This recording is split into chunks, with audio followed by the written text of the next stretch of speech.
क्या कर रही है? ठीक है भाई, आप लोग सही थे, मैं इसको बराबर करता हूँ।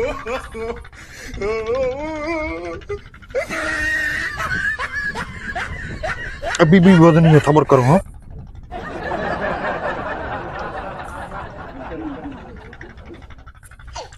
अभी इसको थोड़ा सा लग रहा है, फर्क इधर पड़ गया है।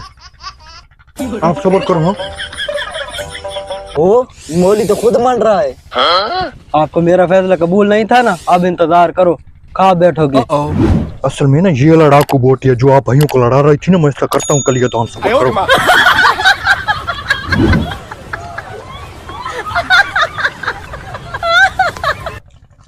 परेशान नहीं है भाई, आपको मैं बराबर करके दूंगा।